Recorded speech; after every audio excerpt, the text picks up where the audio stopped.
Hey, hello students, welcome back. Today we are going to start with the very important lecture. बहुत ज्यादा important lecture है. That is lecture number 8 जिसमें हम पढ़ने वाले हैं resolution of vector, resolving of vectors कि vectors को हम कैसे resolve करेंगे. बहुत important है. अगले 2 साल तक बार बार ये चीज लगने वाला है, डेफिनेटली लगने वाला है. ठीक है, तो बहुत स्ट्रांगली ये चीज को हमें करना है. रिजॉल्विंग ऑफ वेक्टर्स बेसिकली होता क्या है, एकदम सिंपल वे में बात करेंगे तो रिजॉल्विंग ऑफ वेक्टर्स का मतलब है स्प्लिटिंग ऑफ वेक्टर्स. यस, तो जो चीज मुझे चाहिए मैं आपको बता देता हूं. बस इतनी चीज याद रखो, बाकी याद नहीं रखा तो भी चलेगा. चलिए, ये कोई वेक्टर है. Now this vector you can split into two perpendicular parts. इसको दो पार्ट्स में स्प्लिट कर सकते हैं क्योंकि ये वेक्टर एक प्लेन में है. मैंने बोर्ड पे ड्रॉ किया. अगर वेक्टर स्पेस में है तो तीन पार्ट में तोड़ सकते हैं, पर एज सच 11 12 में तीन पार्ट में तोड़ने के लिए ज्यादा क्वेश्चंस है नहीं. ओके, उसको हम अलग से अगले लेक्चर में देखेंगे. अभी फिलहाल सिर्फ फोकस करते हैं कि वेक्टर को हम दो पार्ट में कैसे स्प्लिट करेंगे. Only in two parts. तो चलो, ये एक वेक्टर है आर वेक्टर. इसको मैं दो पार्ट में स्प्लिट कर सकता हूं, दो पार्ट में तोड़ सकता हूं, और वो दोनों पार्ट एक दूसरे को परपेंडिकुलर चाहिए, कंपलसरी. ये वेक्टर को मैंने दो पार्ट में तोड़ दिया, दोनों पार्ट एक दूसरे को कंपलसरी परपेंडिकुलर है. ये थीटा है, जिसके साथ थीटा वो है कॉस, जिसके साथ थीटा नहीं वो है साइन. बस इतना याद रखो. ये कैसे आता है, क्या आता है, बाकी बातें बाद में देखेंगे. मुझे इतना चाहिए, ये हमें लगने वाला है पूरे फिजिक्स में. जब भी आपको रिजॉल्व करने का मन करेगा, किसी वेक्टर को दो पार्ट में तोड़ सकते हैं. जिसके साथ थीटा वो है कॉस. एकदम थोड़ा है ना, आराम से सुर में. जिसके साथ थीटा वो है कॉस, जिसके साथ थीटा नहीं वो है साइन. ओके, चलो भाई, ये वेक्टर है पी वेक्टर. बच्चा, इस वेक्टर को हमको दो पार्ट में तोड़ना है. दोनों पार्ट एक दूसरे को कंपलसरी कैसे है, परपेंडिकुलर है. सपोज ये वाला थीटा है, जिसके साथ थीटा वो है कॉस, जिसके साथ थीटा नहीं वो है साइन. Is it clear? एकदम सिंपल. कोई भी वेक्टर ले लो, कोई भी वेक्टर ले लो भाई. ये वाला वेक्टर है, इसका हम नाम रख देते हैं ए वेक्टर, और इसके भी हमने दो टुकड़े किए, दो पार्ट किए, और जिसके साथ थीटा रहेगा वो हो जाएगा कॉस, जिसके साथ थीटा नहीं वो हो जाएगा साइन. बस इतना चीज हमें चाहिए, बाकी कुछ इतना इंपॉर्टेंट नहीं, पर रिजॉल्व करने को आना चाहिए. किसी वेक्टर को हम दो पार्ट में तोड़ सकते हैं. अब ये जो दो पार्ट्स होते हैं उसको हम बोलते हैं कंपोनेंट्स. क्या बोलते हैं बच्चों? कंपोनेंट्स. Okay, components. ठीक है, तो किसी भी वेक्टर को हम दो कंपोनेंट्स में क्या कर सकते हैं, रिजॉल्व कर सकते हैं. Is it clear? कोई भी ले लो, कोई भी ले लो. अभी ये वेक्टर है, इसके भी हम दो कंपोनेंट्स बना सकते हैं, इसको भी हम दो पार्ट में तोड़ सकते हैं. ओके, दो कंपोनेंट्स बना सकते हैं. फॉर एग्जांपल ये टी वेक्टर है, तो और ये एंगल थीटा है, तो बताओ ये क्या हो जाएगा, टी कॉस थीटा, है ना. जिसके साथ थीटा वो है साइन कॉस, और जिसके साथ थीटा नहीं वो क्या है, साइन. तो ये गाना याद रखना भाई, जिसके साथ थीटा वो है कॉस, जिसके साथ थीटा नहीं वो है sign. So what is resolving of vector? It is splitting of vectors into two or more vectors. Okay, अब ये जो split होने के बाद वेक्टर मिलते हैं उसको हम बोलते हैं components into two or more components. Okay, is it clear? और उन कंपोनेंट्स में का जो इफेक्ट है और इस बड़े जिसको हमने स्प्लिट किया जिसका इफेक्ट है वो सेम ही है. ओके, बहुत जन को जब मैं बोलता हूं कि चलो बच्चों इसको रिजॉल्व करो, तो वो कंफ्यूज हो जाते हैं. उनको क्या लगता है, बच्चे के दिमाग में एक चीज बैठा है कि टेढ़े मेढ़े वेक्टर रहते तो ही रिजॉल्व कर सकते हैं. हाँ, अगर ऐसा वेक्टर है, टेढ़ा वेक्टर है, तो मैं इसको रिजॉल्व कर सकता हूँ. सर मैं इसको कैसे रिजॉल्व करूं, ये ऑलरेडी एक्स एक्सिस की तरफ है, ये तो रिजॉल्व नहीं हो सकता. ऐसे बहुत बच्चों को लगता है. ऐसा बिल्कुल नहीं है. आप जिस भी वेक्टर को चाहिए रिजॉल्व कर सकते हो इनटू टू परपेंडिकुलर कंपोनेंट. दो वेक्टर को दो परपेंडिकुलर कंपोनेंट में तोड़ सकते हो. सपोज ये थीटा है, जिसके साथ थीटा वो है कॉस, जिसके साथ थीटा नहीं वो है साइन. Is it clear? बस किसी वेक्टर में ये अपने को आना चाहिए, बस ये दिमाग में फिट कर दो अपने भाई, इसके इसके अलावा अपन कुछ नहीं कर सकते, ये सबसे इंपॉर्टेंट है। ठीक है, तो गाना याद रखो मेरा, जिसके साथ थीटा वो है कॉस, जिसके साथ थीटा नहीं वो है साइन। ओके, मेरे साथ बोलेंगे सब लोग, जिसके साथ थीटा वो है कॉस, जिसके साथ थीटा नहीं वो है साइन। ठीक है, और थोड़ा सुर में श्रेया भी खुश हो जानी चाहिए। ओके, तो थोड़ा कंपटीशन तुम लोगों को देना चाहिए। ये गाना याद रखो, आपका रिजॉल्विंग का पार्ट हो गया बस। तो ये कॉस आता कहां से, साइन आता कहां से, सर ऐसे कैसे हो गया, ये क्या है, वो सब देख लेंगे, टेंशन मत लो। पहले ये चीज एकदम दिमाग में फिट कर दो कि किसी भी वेक्टर को हम दो परपेंडिकुलर पार्ट में क्या कर सकते हैं, तोड़ सकते हैं। जिसके साथ थीटा वो है कॉस, जिसके साथ थीटा नहीं वो है साइन। Is it clear? चलो आगे बढ़ते बच्चों। अभी मैं एग्जैक्टली आपको बताता हूं कि रिजॉल्विंग करते कैसे, एग्जैक्टली एकदम फोकस करके देखा ना भाई, एग्जैक्टली दिखाते कैसे। भाई कोई भी एक वेक्टर ले लो और इसका जो टेल है ना, ये जो टेल है ना, टेल, इस टेल को आप डाल दो ओरिजिन पे। Step number one, step number one, कि आपको टेल को ओरिजिन में डालना है। किसी भी वेक्टर को अगर आपको रिजॉल्व करना है तो टेल को ओरिजिन पे डालना है। तो मैंने भाई एक्स एक्सिस ड्रॉ कर ली और मैंने वाई एक्सिस ड्रॉ कर ली, क्योंकि एक्स और वाई एक्सिस जहां पे मिलती है वो होती है ओरिजिन। जेड एक्सिस ड्रॉ करने की जरूरत नहीं है, क्योंकि हम टू डायमेंशनल रिजॉल्विंग ही कर रहे हैं। ओके, दो पार्ट में ही तोड़ रहे हैं, तो जेड एक्सिस की जरूरत नहीं है। तो चलो ए वेक्टर है, step number one, first step क्या है भाई, हम टेल को कहां पे डाल दिया हमने, ओरिजिन पे डाल दिया। ओके, ओरिजिन पे डाल दिया, बराबर है। और फिर आपको क्या करना है, ये जो हेड है वहां से परपेंडिकुलर ड्रॉ करना है एक्स एक्सिस पे और परपेंडिकुलर ड्रॉ करना है वाई एक्सिस। तो आपने एक्स एक्सिस और वाई एक्सिस पे परपेंडिकुलर ड्रॉ कर दिया। अभी ये जो है ये आपका एक्स कंपोनेंट बन गया और ये जो है आपका वाई कंपोनेंट बन गया। तो A one vector and A two vector अब कर देते हो पूरा। ठीक है, तो जब भी किसी वेक्टर को रिजॉल्व करना है, टेल को कहां पे डालोगे, ओरिजिन पे डालोगे। एक्स एक्सिस ड्रॉ कर दिया, वाई एक्सिस ड्रॉ कर दिया, बना दिया, बराबर है। अब ये एंगल मैंने थीटा रख दिया, ये एंगल मैंने थीटा रख दिया। अभी सोचो ये यहां पे जाएगा। ओके, मतलब ये इधर भी ड्रॉ करोगे तो ट्रायंगल बनेगा, तो चाहिए तो मैं एक ट्रायंगल बना देता हूं।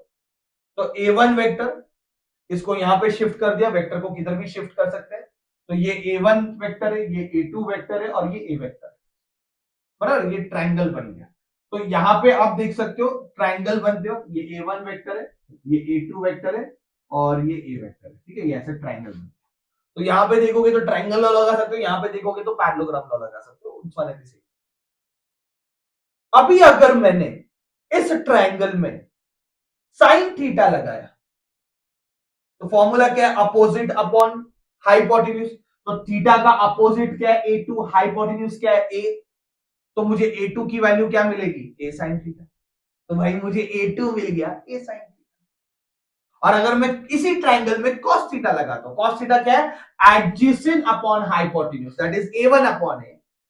तो ए1 की वैल्यू क्या मिलेगी, ए cos थीटा। तो a2 की value a sin theta, a1 की वैल्यू a cos थीटा।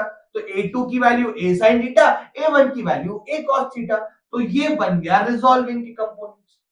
इतना कौन झंझट करते बैठेगा, तो हमने गाना बना लिया भाई, जिसके साथ थीटा वो क्या है, cos, जिसके साथ थीटा नहीं वो क्या है, sin। तो this is a sin theta and this is a cos theta. Yes और नो? तो हमने ये डायरेक्ट लिख दिया, हम इतना सब नहीं करते बैठेंगे, इतना थोड़ी करते बैठेंगे, बिल्कुल नहीं। तो हम क्या कर देंगे, डायरेक्ट स्प्लिट कर देंगे, जिसके साथ थीटा वो cos, जिसके साथ थीटा वो sin। तो ये कैसे आया मैंने यहाँ पे प्रूव करके बताया। I hope this is very much clear. Sure? देखो अच्छे से समझा है क्या? ठीक है, तो किसी भी वेक्टर को हम स्प्लिट करते हैं, किसी वेक्टर को हम स्प्लिट करते हैं दो पार्ट में, जिसके साथ थीटा वो बन जाता है cos, जिसके साथ थीटा नहीं वो बन जाता है sin। ये सब कुछ करने का जरूरत नहीं है, मैंने जो गाना बताया, जो मैंने बताया उतना ही आपको यूज होने वाला है, बाकी यूज नहीं होगा। Don't worry about it. अभी ट्रायंगल लॉ लगाओ या फिर चलो यहाँ पे पैरेललोग्राम लॉ लगा दो। तो ये इंपॉर्टेंट है, पैरेललोग्राम लगाओगे तो a vector is equal to a1 vector plus a2 vector. Yes और a1 वेक्टर और a2 वेक्टर का दोनों का क्या ज्वाइंट है, टेल चेक करो। दोनों का टेल ज्वाइंट है तो पैरेललोग्राम लॉ के हिसाब से ए वेक्टर मिलेगा। तो A vector is equal to A1 vector plus A2 vector.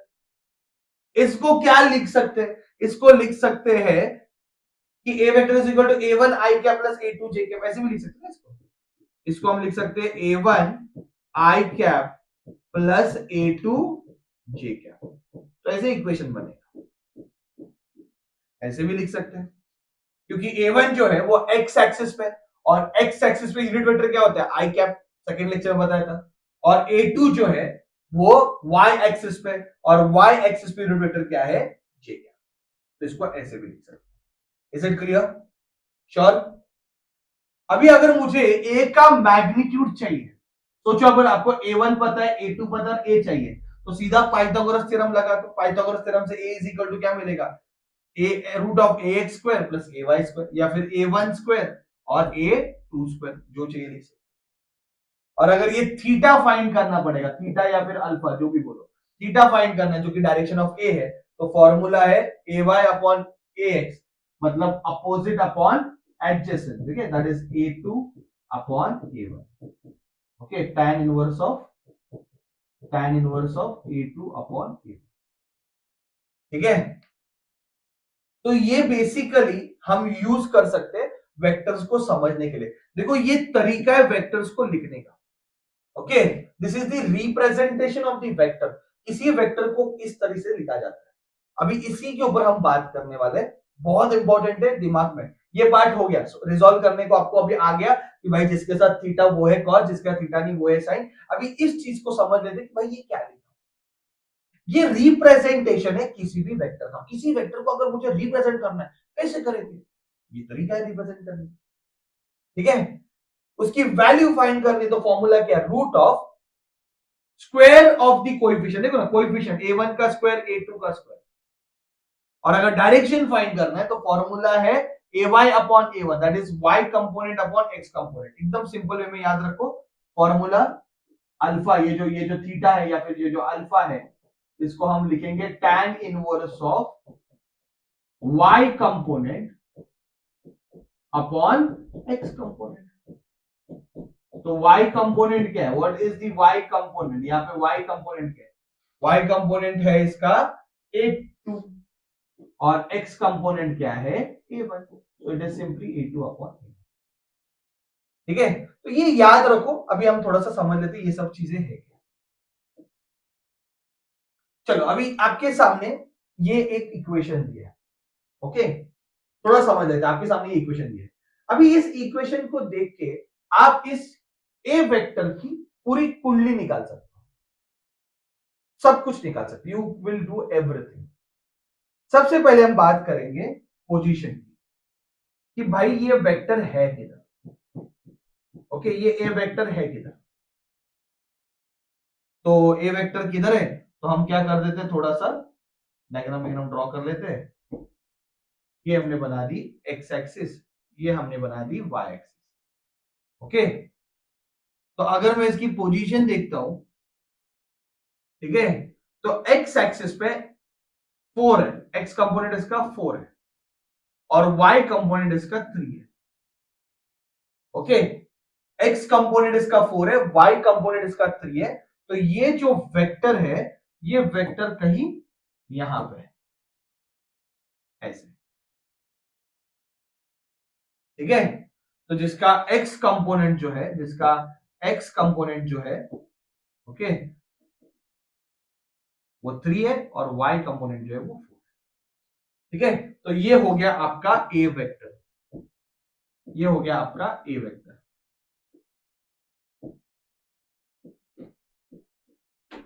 Is it clear? तो ये हो गया आपका ए वेक्टर। तो ए वेक्टर की आपको क्या पता चल गई? पोजीशन। ए वेक्टर की आपकी क्या पता चल गई? पोजीशन।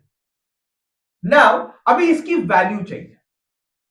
वैल्यू क्या है? A is equal to root of coefficient का स्क्वायर। आई का कोएफिशिएंट क्या है? 4, तो 4 का स्क्वायर, और जे का कोएफिशिएंट क्या है? 3, तो 3 का स्क्वायर। तो 4 का स्क्वायर कितना बच्चा? 16, 3 का स्क्वायर कितना है? 9, तो रूट ऑफ 25। तो इसका आंसर क्या है? 5। तो भाई इसकी वैल्यू भी मिल गई।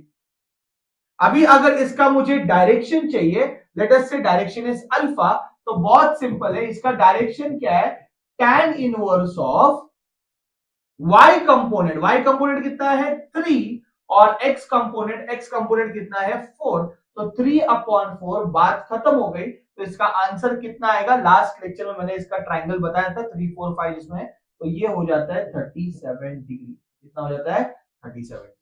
मतलब ये जो वेक्टर है वो एक्स एक्सिस पे 37 डिग्री बना रहा है, इसका डायरेक्शन।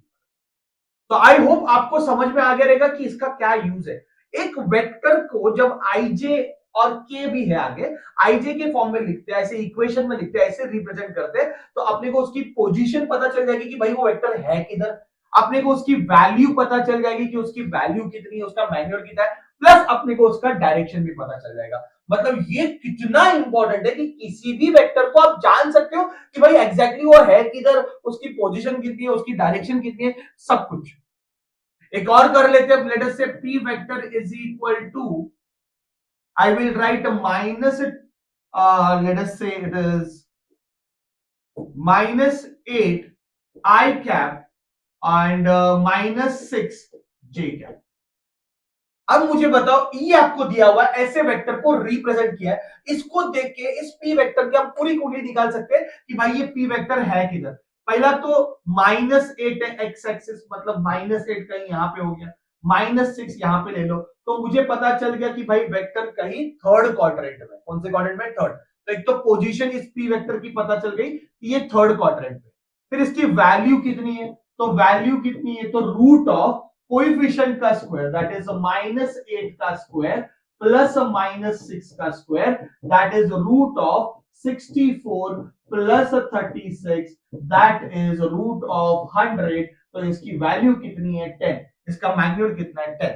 और अगर इसका डायरेक्शन चाहिए तो फॉर्मूला क्या है, tan inverse of y component upon x component, that is 6/8। फिर से मुझे मिल रहा है 3/4, 3/4 मतलब कितना हो गया 37 डिग्री। यस और नो, तो ये ऐसे 37 डिग्री बना है।